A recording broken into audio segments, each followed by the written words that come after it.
안녕하십니까.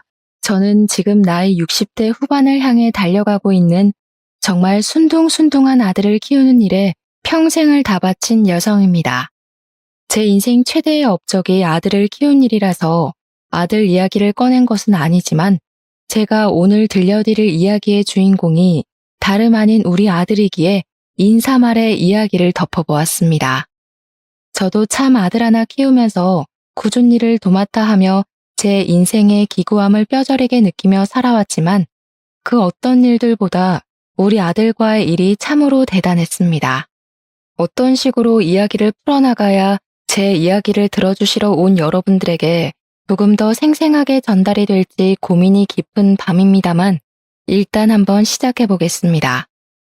제가 서른을 질질 끌어봐야 여러분들의 인내심만 떨어뜨릴 테니 지금부터 진짜 제 인생 이야기, 정말 뒤통수 제대로 맞춘 그 이야기를 시작해 보겠습니다.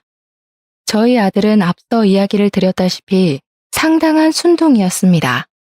우는 법조차 잊어버린 아이처럼 항상 방싯방싯 웃기만 하는 그런 아이였습니다.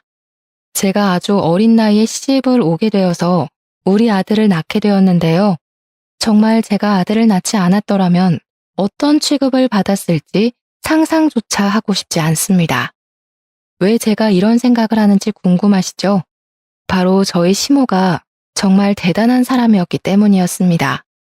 드라마에나 나올 법한 그런 엄청난 사람이었죠. 딱 어떤 이미지인지 떠오르지 않으십니까?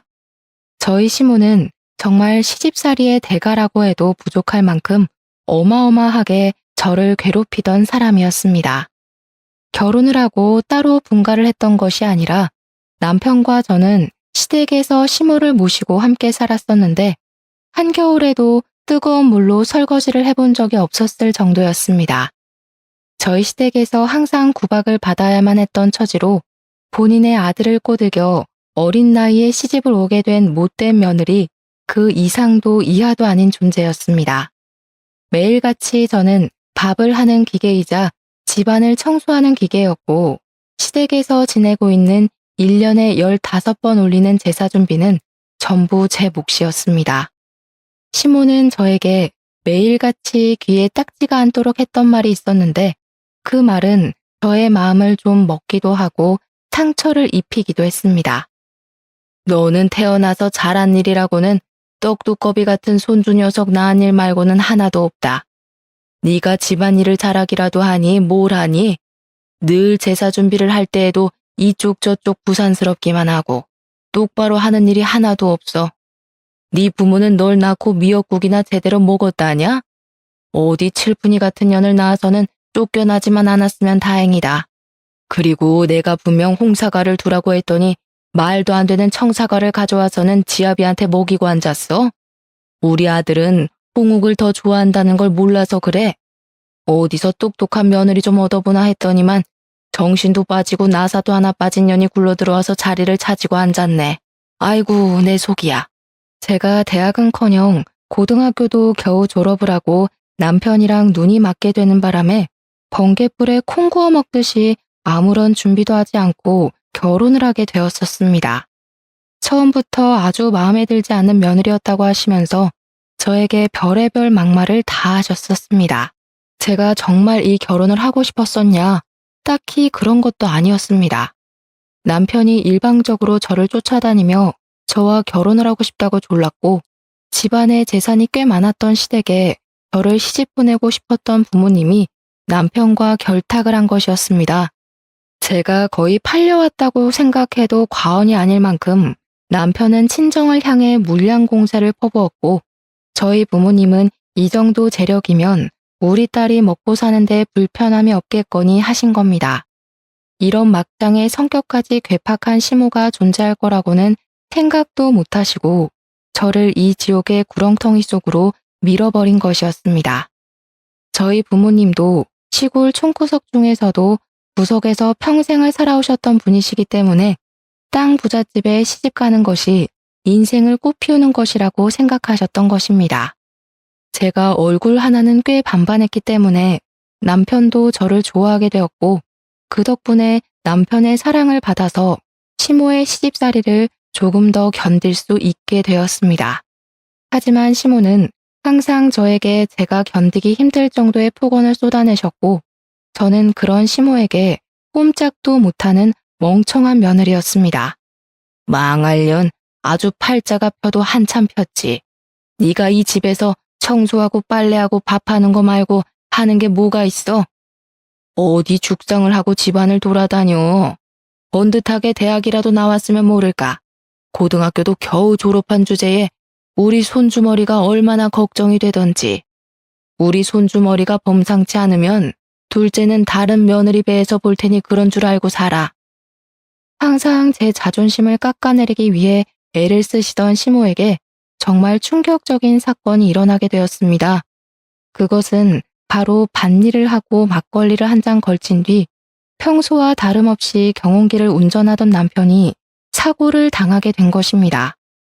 남편의 경운기는 논으로 대굴대굴 굴러 처박히게 되었고, 그 경운기에 타고 있던 남편은 경운기 밑에 깔리게 되면서 빠져나오지 못하고 논두렁에 처박혀 죽은 것입니다.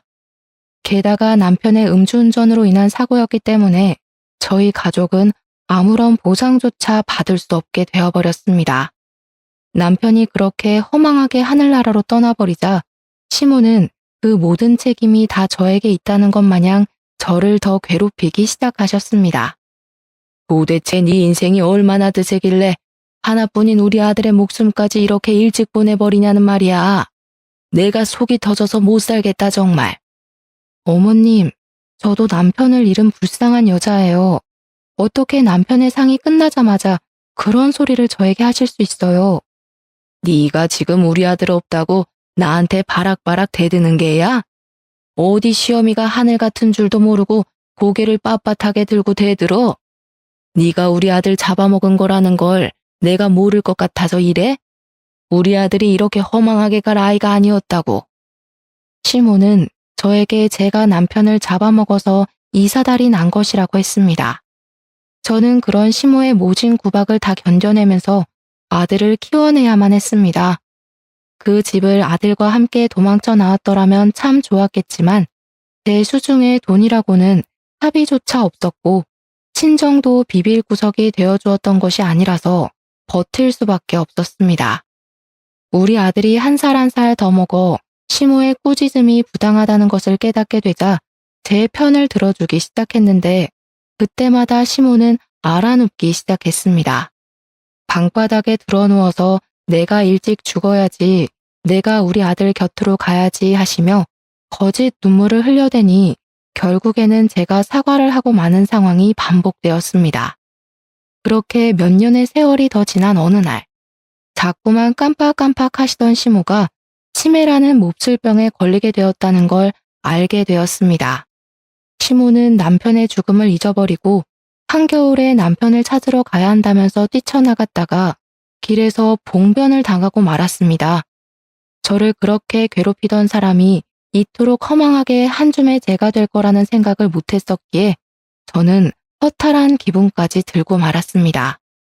시모가 꽁꽁 싸매고 있던 모든 재산이 어이없는 죽음으로 인해서 모조리 다 저에게 상속이 되었고 저는 고등학교에 입학한 아들과 둘이 살게 되었습니다.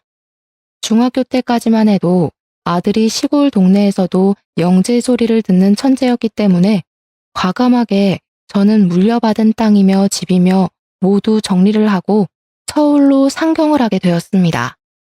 저는 시모의 재산이 그렇게 많을 거라고 생각을 해본 적이 없었는데 땅을 다 팔고 나니까 돈이 꽤 되더라고요.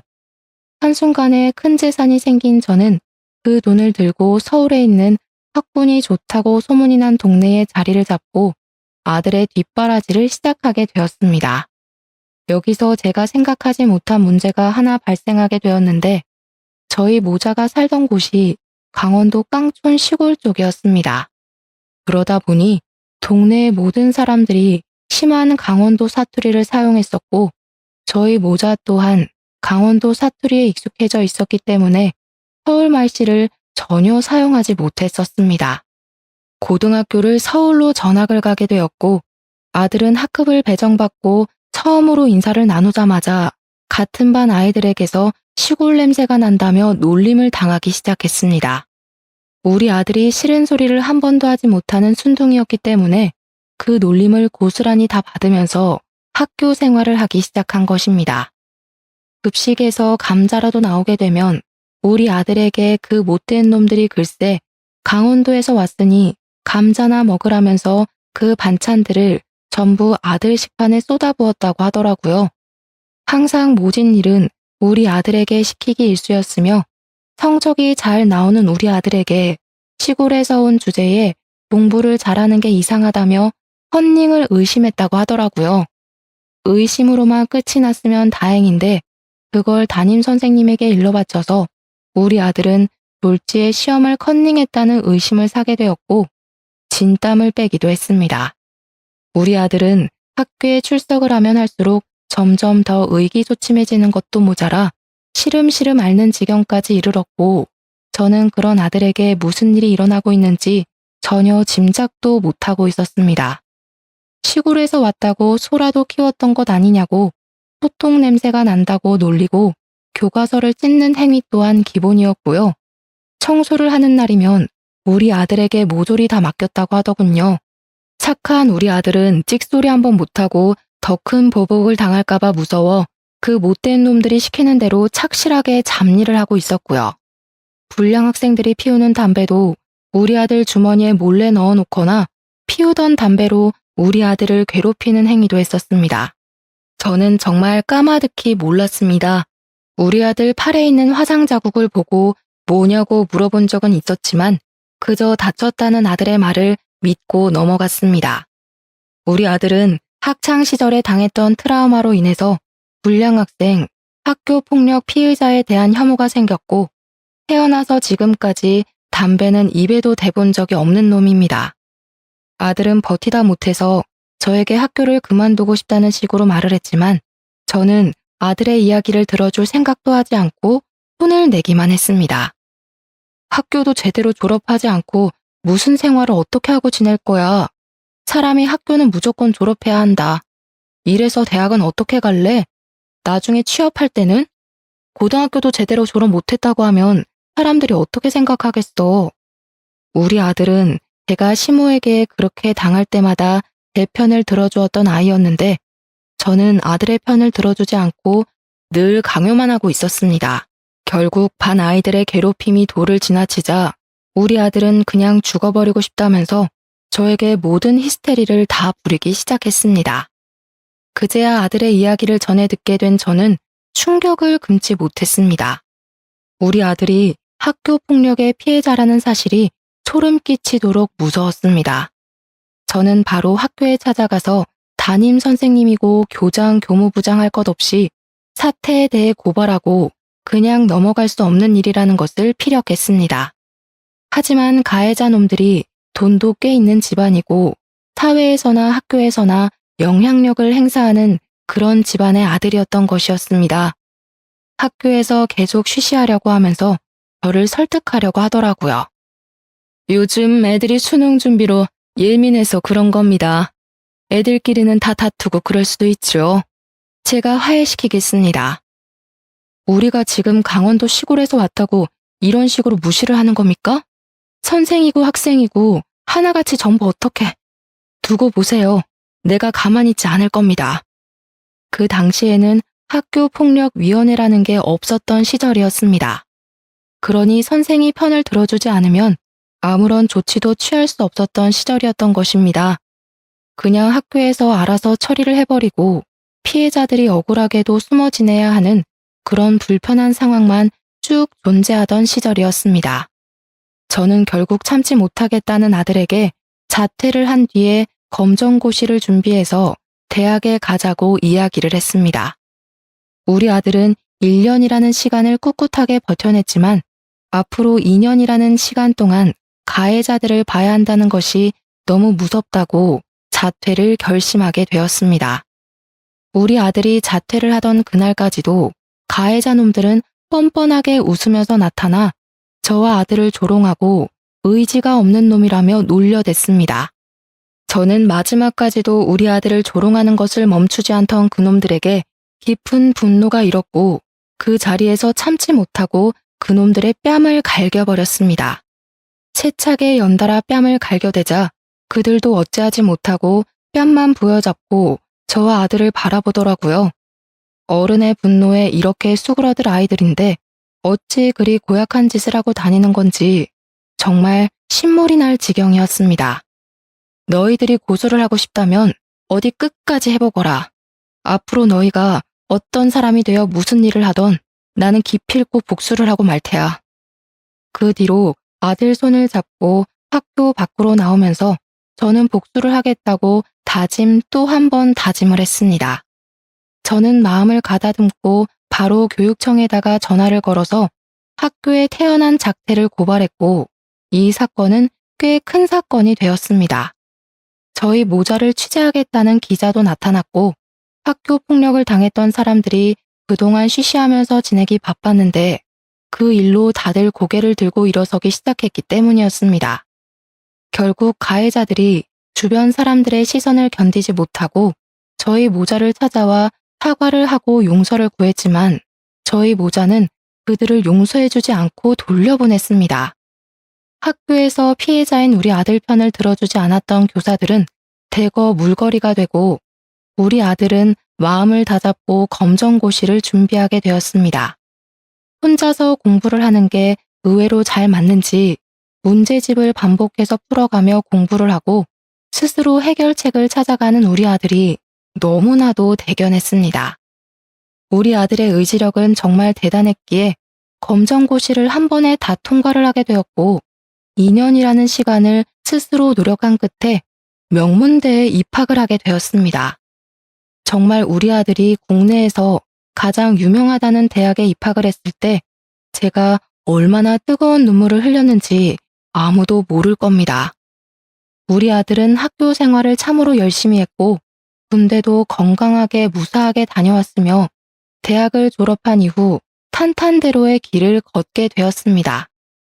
바로 남들이 전부 가고 싶어하는 대기업에 취업을 하게 되었기 때문이었습니다. 정말 얼마나 대견하던지 우리 아들의 어깨를 절로 쓰다듬게 되더라고요. 물론 저희가 먹고 사는데 지장이 없을 만큼의 재산을 물려받긴 했지만 그래도 사람이라면 응당 일을 해야 하지 않겠습니까? 아들은 앞으로 자기 걱정을 할 일은 없을 거라며 큰 소리를 떵떵 치는데 너무나도 대견했습니다.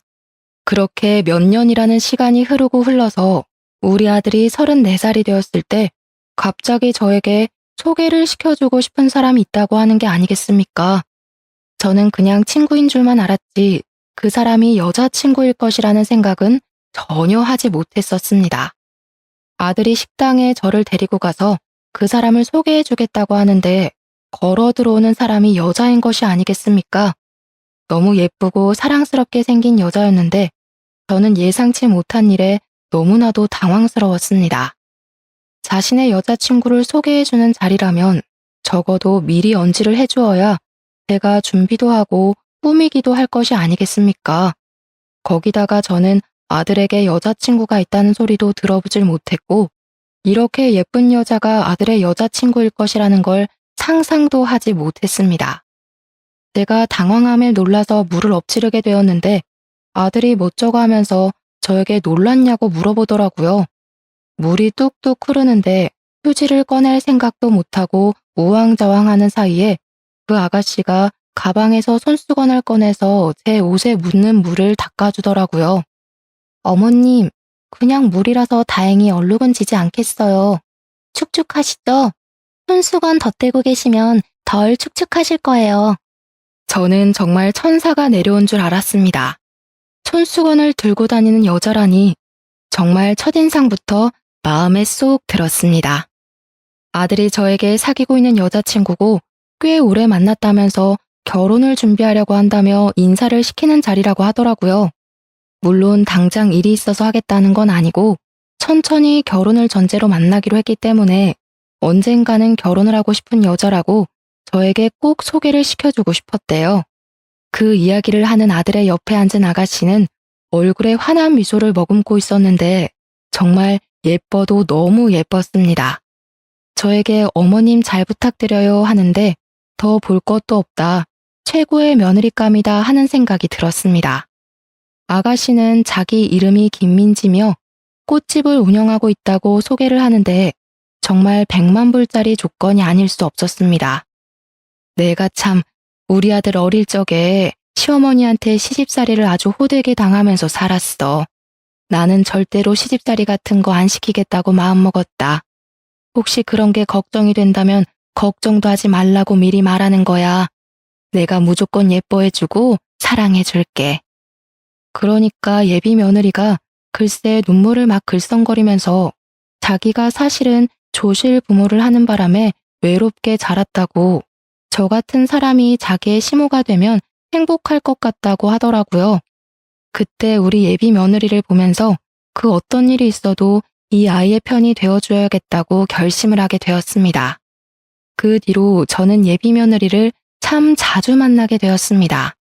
제가 심심해할까봐 며느리가 운영하는 꽃집에 저를 불러다가 꽃꽂이를 하는 방법을 알려주기도 했고, 제가 새로운 전자기기를 사면 사용 방법을 세세하게 알려주기도 했습니다.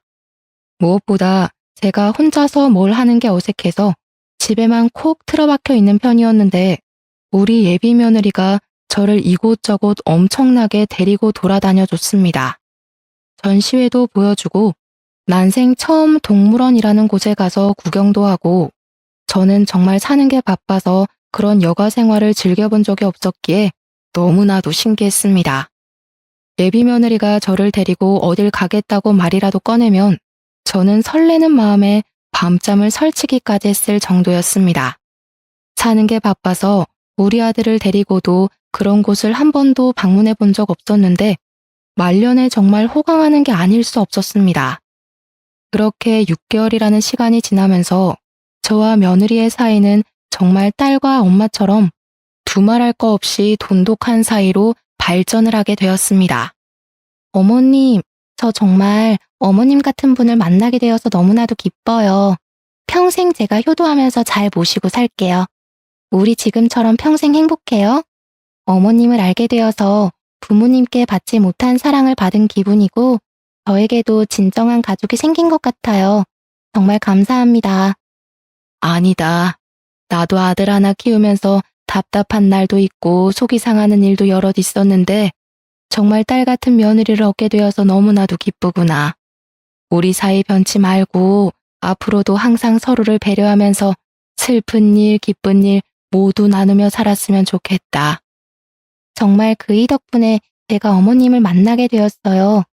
하늘에 계신 부모님께서도 제가 이렇게 멋진 시어머니를 만났다는 걸 보시면 너무 좋아하실 거예요. 제가 정말 잘할게요. 어머님 아프지 마시고 저희와 함께 오래오래 살아요. 우리 며느리는 얼마나 말도 예쁘게 하는지 그 말을 하면서 눈물을 글썽거리는데 저도 눈물이 절로 나는 기분이었습니다. 태어나서 시집살이고 고생했던 그날들이 주마등처럼 지나가면서 우리 며느리에게는 그런 고통을 절대로 주지 않겠다고 다짐하고 또 다짐했습니다. 이렇게 예쁜 아이 얼굴에 그림자라도 드리울까 최대한 연락도 아껴가며 하며 며느리의 기분을 맞춰주려고 얼마나 노력을 했는지 모릅니다. 세상에 이런 천사를 만나게 해주셔서 하늘에 감사를 드리며 지내기를 수개월. 예비 며느리는 저의 진짜 며느리가 될 준비를 마치게 되었습니다. 결혼식 전날 제 손을 잡고 이제 진짜 가족이라고 말을 하는데 참 주책맞게도 제가 아들과 며느리 앞에서 엉엉 울어버렸지 뭡니까. 제가 일군 재산은 아니지만 우리 자식들 그리고 언젠가 만나게 될 손주들을 위해 모조리 쏘아붓겠다고 약속까지 했습니다. 남들은 아들이 결혼할 때 섭섭한 마음이 든다고 하던데 저는 며느리가 너무 예뻐서 그런 생각 자체가 들지 않더라고요. 고맙다는 생각, 행복한 생각에 젖어서 무슨 일이 있어도 이 아이들의 든든한 벽이 되어주겠다고 평생 지켜주겠다고 스스로에게 맹세를 했습니다. 제가 남편을 잃고 갖은 구박에 고생을 하면서도 버텨낼 수 있었던 제 전부였던 우리 아들. 아들을 키우는 동안 얼마나 고생을 했었는지 결혼식 전날이 되니 하나하나 되짚게 되더군요. 그렇게 한 번 더 눈물을 흘리며 잠이 들었고 다음날 눈이 조금 붓긴 했지만 비싼 미용실에 가서 예쁘게 화장도 받고 결혼식장에서 손님을 맞이하게 되었습니다. 며느리네 부모님이 사고로 돌아가시고 저도 남편이 없었기에 인사를 받을 사람이 저뿐만이었다는 게 조금 외롭게 느껴지긴 했지만 좋았습니다. 꿋꿋하게 손님으로 와주신 모든 분들께 인사를 드리고 잠시 화장실에 가서 볼일을 보는데 세면대에서 두런두런 말소리가 들리더라고요. 보영이가 결혼을 한다니까 뭔가 이상하지 않냐? 그러게. 과거 청산 싹 하고 이렇게 결혼한다고 하니까 웃기지 뭐야? 진짜 아무도 모르게 과거 청산이 된다는 게 신기해. 요즘은 숨기려면 못 숨기는 게 없다고 하잖아. 아무튼 보영이한테 인사나 하고 가자. 여기 뷔페 비싸다고 하던데. 얼마 전에 진이가 결혼식장 알아보는데 여기 비싸서 못하겠다고 했다더라. 진짜? 포장식도 비싸 보이긴 하더라. 보영이 그거 아주 제대로 봉잡았나 본데 배 아파서 어쩌냐? 다른 층에서 결혼을 하는 여자의 이야기인지 제 며느리와는 전혀 상관없는 이야기이긴 했지만 은근히 귀에 거슬리는 건 어쩔 수 없더라고요. 누군지는 몰라도 저희 며느리와 달리 이런 식으로 험담의 대상이 되다니 참 불쌍한 인생을 살았구나 싶은 마음이 들고 그 여자의 혼주가 될 사람들이 불쌍해서 찝찝했습니다. 우리 며느리처럼 참하고 예쁜 사람을 맞이했어야 했는데 보영이라는 여자를 며느리로 맞이하는 사람은 참 힘들겠다 하면서 과거가 뭔지 궁금해지더라고요. 아무튼 저는 식이 곧 시작된다는 말에 떨리는 마음으로 식장에 가서 앉았고 결혼식이 시작이 되었는데 슬쩍 주위를 둘러보니 뭔가 이상하더라고요. 신부 측 하객들 사이로 우리 며느리랑은 결이 좀 맞지 않는 듯한 친구들이 몇 명 보였습니다. 우리 며느리를 항상 맏며느리에 어울리는 단정한 차림으로만 다녔었는데 신부 측 하객에는 파이기도 하고 짧기도 한 옷들을 입은 사람들이 보여서 조금 놀랬습니다. 물론 요즘 사람들이 각자의 취향을 존중하면서 산다고 하지만 결혼식인데 저런 차림이 맞는 건가 하는 생각이 들긴 했습니다.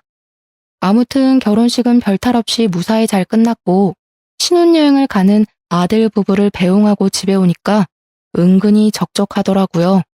가까운 곳으로 신혼집을 얻어서 나가긴 했지만 앞으로 혼자 지내야 한다고 생각을 하니 이상하게 집이 크게 느껴지고 조용한 집이 낯설게 느껴졌습니다. 아들이 말이 많은 성격은 아니긴 했지만 사람의 온기가 있다가 사라지니 뭔가 울적해지는 마음을 숨길 수 없었습니다. 그래도 하나 다행이었던 건 우리 며느리가 저를 극진히 챙겨서 앞으로도 이런 외로움을 느낄 날이 며칠이나 있겠나 생각이 들었다는 겁니다. 하지만 아들의 결혼 생활을 제 예상과 전혀 다른 방향으로 흘러가고 있었습니다. 매주 주말마다 저와 데이트를 즐기고 별일이 없어도 제가 뭘 하는지 궁금해하면서 연락을 했던 며느리가 저에게 연락을 완전히 뚝 끊어버린 것입니다. 제가 먼저 며느리에게 연락을 해서 이번 주에 뭐 하냐? 같이 놀러라도 갈까? 하고 물어보면 바빠요. 딱 3글자만 도착하고요. 이번 주에는 꽃시장에 가야 해서 시간이 없다길래 같이 꽃시장 구경을 따라가고 싶다고 했더니 거길 저보고 왜 따라오냐고 차갑게 말하더라고요. 저를 만나러 올 생각도 연락을 할 생각도 하지 않고 차갑게 구는 며느리가 이상하게 느껴졌습니다. 오죽하면 제가 아들에게 혹시 뭐 실수한 부분이라도 있냐고 물어볼 정도로 며느리의 태도가 확 바뀌었습니다. 그런데 아들도 별 대수롭지 않게 민지가 바빠서 그런 걸 거라며 요즘 SNS를 열심히 하고 있다고 대답을 하더라고요. 그게 뭐냐고 물어보니까 저에게 뭘 하나 가입해서 며느리의 SNS를 구경하는데 꽃꽂이한 사진을 엄청나게 올렸더라고요. 꽃 만든 사진 밑에 모르는 사람들이 너무 예뻐요, 저도 사고 싶어요 하는 댓글들이 달리더라고요. 신기해서 매일같이 며느리의 SNS 계정을 구경하면서 시간을 보내고 있었습니다. 그러다가 하루는 너무 적적하고 마음이 공허해서 아들 부부에게 연락을 해서 밥이라도 함께 하자고 약속을 잡았습니다. 아들 부부는 흔쾌히 알겠다고 했지만 예약한 시간이 다 되어서 아들의 회사에 급한 일이 생기는 바람에 아들은 자리에 참석하지 못하게 되었습니다. 결혼 후에 은근히 태도가 바뀐 며느리와 단둘이 밥을 먹으면서 어색한 공기가 흐르고 며느리가 눈도 마주치지 않고 말 한마디 없이 밥을 먹는 걸 지켜봐야 했습니다. 다 늙어서 이게 무슨 짓인지 모르겠지만 며느리의 기분을 맞춰주고 싶어서 분위기를 만들어 보기 위해 애를 쓰고 있었습니다. 말도 많이 걸고요. 일부러 더 힘든 거 없냐, 우리 아들이랑은 잘 지내냐 하면서 이야기를 하는데 며느리는 대충 대꾸하고 말더라고요. 영 침침한 기분이 가시질 않고 오해가 쌓여있는 게 있다면 말로써 풀어내는 게 서로의 관계에 더 도움이 되지 않겠습니까? 며느리야, 혹시 이 시애미에게 뭔가 서운한 거라도 있니? 아님 불편한 게 있는 게야? 아니요, 없어요. 이런 질문을 하시는 것 자체가 불편하네요. 너무 차갑고 무뚝뚝하게 말을 하는 며느리에게 놀라서 저는 그 자리에서 딱 굳어버리고 말았습니다. 저는 눈치를 보다가 결국 밥을 다 먹고 찝찝한 마음에 계산을 하려고 하는데 며느리가 저를 쳐다보지도 않고 가방을 뒤적거리면서 말을 하더라고요. 그이가 저보고 계산을 하라고 그랬어요. 저는 제가 사주고 싶은 마음에 며느리에게 카드 꺼내지 말라고 제가 계산을 하겠다고 며느리의 가방을 살짝 쳤고 며느리는 가방을 뒤지다가 그만 가방을 놓치고 말았습니다. 그런데 떨어진 가방에서 며느리의 물건이 쏟아져 나왔는데 거기에 담배가 떡하니 있는 게 아니겠습니까? 저는 너무 놀랐습니다. 식당인 것도 까먹은 채로 며느리에게 큰 소리로 말을 하고 말았습니다. 예, 너도 담배 피우니? 아씨. 당연히 며느리가 담배를 피운다는 것 자체도 충격적이었으나 며느리가 인상을 팍 쓰면서 저에게 아이씨라고 비속어를 뱉은 것도 너무나도 충격적이었습니다. 항상 제 앞에서 바르고 고운 말만 썼던 우리 며느리 입에서 아이씨라니 정말 경악을 금치 못해 입을 떡 벌리고 있었다고 하면 상상이나 가실까요? 제가 아무런 말도 하지 못하고 며느리의 얼굴만 쳐다보고 있자 며느리가 인상을 풀지 않고 저에게 소리를 지르더라고요. 어머님, 제가 계산한다고 했잖아요. 순간 계산대 앞에 있던 종업원까지 전부 놀라서 며느리와 제 얼굴을 번갈아가며 쳐다봤으니 분위기가 어떤지 아시겠죠? 저는 일단 며느리에게 담배를 끊으라고 강요를 할 수 없는 부분이라 생각해서 최대한 조심스럽게 조언을 주었습니다. 우리 아들이 담배라면 치를 떠는 놈이야. 학창시절에 겪은 사건들이 조금 있어서 절대로 담배는 안 쳐다보는 놈이니까 혹여라도 들키지 마라. 그러니 며느리가 고개를 끄덕이면서 자기가 나중에 때가 되면 다 끊으려고 했다면서 걱정하지 말라고 뻔뻔하게 말을 하더라고요. 제가 그런 뻔뻔함에 놀라서 시선을 피하자 갑자기 애교 있는 말투로 아들에게는 꼭 비밀로 해달라고 자기가 알아서 하겠다면서 팔짱을 끼는 게 아니겠습니까? 며느리의 가면이 확확 바뀌는 것이 놀라웠지만 내색을 하지 않고 제가 예뻐하는 며느리에게 알겠다고 아들에게는 꼭 비밀로 해주겠다고 약속까지 걸었습니다. 그렇게 몇 개월이 더 지나고 오랜만에 저희 집에 모여서 아들 부부와 식사를 하게 되었는데 TV를 틀었더니 뉴스에서 학교폭력에 관한 내용을 다루고 있었습니다. 요즘은 학교폭력위원회다 뭐다 처리도 되게 잘해주기도 하지만 법이 개정되어야 할 부분이 있다면서 심화 있는 내용을 다루고 있었습니다. 아들과 저는 그 뉴스를 보면서 예전 생각이 나서 이런저런 이야기를 나누었습니다. 세상 참 좋아졌다. 예전에는 저런 일 있으면 가해자 편에 서서 쉬쉬하기 바빴는데. 그러게나 말이다. 그래도 저런 일은 더 피해자 편으로 서줘야 돼. 가해자들 얼굴 공개도 다 해야 되고. 아들과 떠드는데 며느리 표정이 별로 좋지 않고 밥도 깨작깨작 뒤적이며 먹더라고요. 혹시 밥이 맛이 없나 아니면 다른 일이 있나 싶어서 어디 불편하냐고 물어보니 소화가 잘 안 되어서 밥을 못 먹겠다고 하는 게 아니겠습니까? 저는 며느리가 영 피곤해 보여서 얼마나 걱정이 되었는지 집으로 빨리 가보라고 등을 떠밀었습니다. 그런데 말입니다. 제가 시모가 치매로 사고를 당한 이후부터 마음 붙일 곳이 필요해서 교회를 다니고 있었습니다. 우리 아들이 학교 폭력으로 인해서 많이 힘들어했을 때부터 다니고 있었는데 시모의 사고 이후에 완전히 종교에 빠지게 된 케이스였습니다. 제가 권사 자리까지 하고 있으니 얼마나 열심히 교회를 다녔는지 아시겠죠?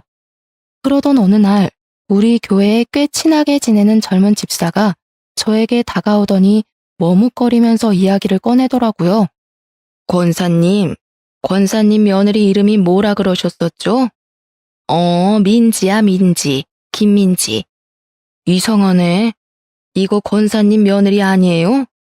그러면서 사진을 보여주는데 학창시절 사진이랑 최근 사진이 있는데 저희 며느리 얼굴이더라고요. 친한 집사가 우리 아들 결혼식에 왔다가 며느리 얼굴을 봐서 기억하고 있었더라고요. 그런데 이런 사진이 왜 떠 있는가 싶어서 저는 집사에게 물어보았습니다. 근데 이게 뭐야? 왜 우리 며느리 사진을 김 집사가 가지고 있어? 집사는 저에게 휴대폰을 내밀면서 여기 적힌 내용들을 읽어보라고 하더라고요. 뭔가 싶어서 보는데 글쎄 우리 며느리가 학교 폭력 가해자라는 고발글이 아니겠습니까? 누군가가 익명으로 올린 글이었는데 플라워숍을 운영하고 있는 김보영을 고발합니다 하는 글인 것이었습니다. 피해자는 우리 며느리가 중학생 때부터 담배를 피우고 불량 학생들과 어울려 다니면서 술도 먹고 오토바이도 타고 교복도 줄이고 친구들 돈도 뺏었다고 했습니다. 학교도 잘 안 나가고 양아치로 살다가 갑자기 어느 날 개명을 하더니 꽃집을 열어서 천상 여자인 척하면서 장사를 한다고 말입니다. 플라워숍이 장사가 잘 돼서 자꾸 이곳저곳 끼글이 보이는데 그때 받았던 피해가 아직 트라우마로 남아있어서 너무나도 괴롭다는 내용이었습니다. 자세하게 내용을 적어놨는데 어찌나 생생하고 무섭고 소름이 끼치던지 저희 아들의 지난 과거가 떠오르더라고요. 제가 손을 벌벌 떨면서 글을 읽고 있자 집사가 저에게 이혼이라도 시켜야 하는 거 아니냐고 이런 무서운 여자를 어떻게 며느리로 데리고 사냐고 하더라고요. 이게 거짓말일 수도 있지 않나? 익명 게시판인데다가 피해자가 누군지도 모르고 이상하잖아. 그러자 집사가 저에게 하는 말이 피해자가 자기 건너 아는 분의 딸이라고 하는 게 아니겠습니까?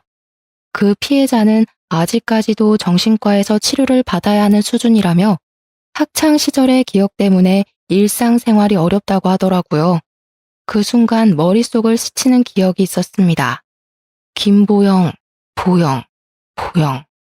결혼식 날 화장실에서 들었던 그 이름이었던 것입니다.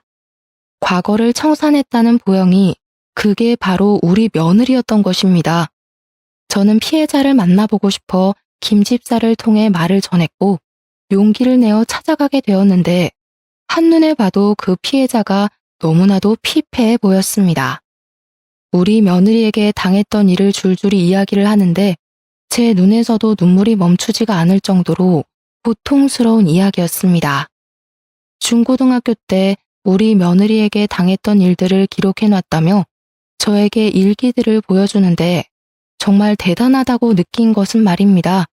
그 시절 학교 폭력에 대해 무지했던 시절임에도 폴라로이드 사진기로 상처를 하나하나 다 찍어 놓았다는 것입니다. 나중을 위해서 기록이 필요했다며 상처를 입은 모든 부위의 사진을 기록해 두었더군요. 저는 피해자에게 이 증거물을 빌려줄 수 있겠냐고 물었고 피해자는 고민 끝에 저에게 복사본을 주겠다고 했습니다. 저는 우리 아들 또한 학교 폭력으로 고통을 받았던 피해자였기 때문에 이 사건을 가족이라고 감싸기만 해서는 안 된다고 그냥 넘어가지 말아야 한다는 생각이 들었습니다. 그래서 저는 그 자료를 들고 우리 아들을 찾아가게 되었고 아들은 영문도 모르고 일기를 받아들여 읽었다가 경악과 분노에 온몸을 부들부들 떨었습니다. 저희에게 처음 보여주었던 모습과는 너무 다른 이중적인 행동에 치를 떨었어요.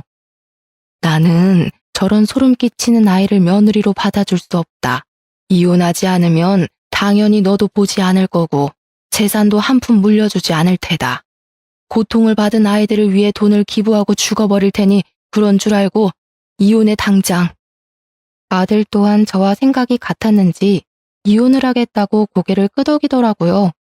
저는 피해자에게 진심으로 사죄를 하고 이 사실을 알렸고 피해자는 며느리가 당하는 꼴을 보고 싶다며 용기 내서 마주하고 사과를 받고 싶다고 했습니다. 저는 피해자와 아들 집에 찾아갔고 며느리는 피해자를 알아본 것인지 눈이 엄청나게 흔들리기 시작했습니다. 며느리에게 피해자가 쓴 일기를 던져주니까 전부 다 생생하게 기억이라도 나는 것인지 갑자기 무릎을 꿇고 악어의 눈물을 흘리기 시작했습니다. 여보, 어머님, 이거 다 제가 철없던 시절에 아무것도 모르고 한 짓이에요. 피해자는 어이가 없어 했고 저와 아들 또한 며느리를 질책하듯이 바라보았습니다. 한참을 무릎을 꿇고 자기 변명을 하며 잘못했다는 소리는 단 한 번도 하지 않던 며느리가 저희도 꿈쩍하지 않자 갑자기 무릎을 툴툴 털며 일어나더라고요. 그러고는 정말 사람으로서는 할 수 없는 말을 뱉어냈습니다. 이게 벌써 몇 년 전 일인데 아직까지도 들먹이면서 사람 피곤하게 해? 그래, 미안해. 근데 너도 문제 있는 거 알지? 피해망상에 찌들어서 아직까지 내 탓하고 사는 거 좀 그렇다. 막말로 네 인생 말아먹은 건 넌데 왜 내 탓을 하고 그래?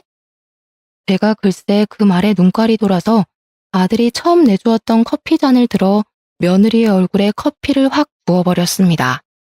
이 배응망덕한 계집애 같으니라고. 이 못된 년. 감히 이런 씻을 수 없는 상처를 줘놓고 뭐라고? 피해자 탓을 해?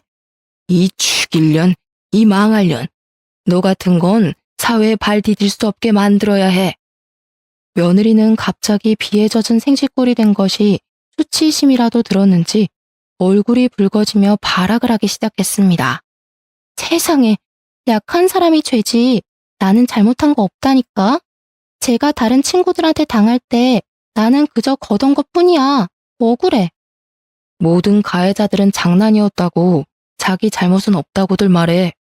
나는 내 와이프가 그런 파렴치하고 몰상식한 여자인 줄 몰랐다. 작정하고 연기를 하면서 나를 속였다는 걸 지금 이 꼴을 보니까 알 수 있네. 너 같은 년은 콩밥 제대로 한번 먹어야 해. 세상에 사람을 돌로 쳐야지만 살인인 줄 알아? 네가 한 행동은 한 사람을 죽인 거나 다름없는 행동이야. 평생 속죄해도 모자랄 판에 억울해? 물려받을 재산이 얼마나 많은데 내가 이혼을 해줘? 누구 좋으라고? 그러자 아들이 며느리의 뺨을 냅다 갈겨버리는 것이 아니겠습니까? 뺨을 맞은 며느리는 휘청거리며 바닥으로 내동댕이 쳐졌습니다. 여기 일기에 적힌 거 보니까 이런 식으로 세뇌드는 기본으로 때렸더라. 맞아보니까 어때? 너도 똑같이 당하고 싶으면 이혼하지 말고 버텨봐 한번. 어떻게 당신이 나를 때릴 수가 있어? 너도 그러고 살았는데 나라고 왜 못해? 아주 재미있겠다. 네가 했던 짓 그대로 나한테 당하면서 살면 그때는 반성이 좀 되려나? 여기 보니까 물도 뿌리고 옷도 훔치고 못된 짓을 아주 많이 했던데. 얼굴도 들고 다닐 수 없을 정도로 해줄게. 며느리는 그제야 두려움에 부들부들 떨기 시작했습니다. 주랭랑을 치듯이 뒷걸음질을 치던 며느리는 그대로 집을 나가버렸고 저희는 피해자에게 다시 한번 진심으로 사과를 했습니다. 그 이후에 아들은 결단력 있게 소송을 준비했고 피해자 또한 고소를 진행하기로 결정을 내렸습니다.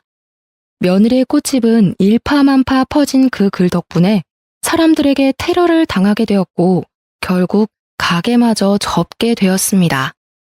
사진이며 이름이며 전부 떠도는 바람에 동네는 물론이고 그 어디에서도 얼굴을 들고 다닐 수가 없게 되었다는 소식을 접하게 되었습니다.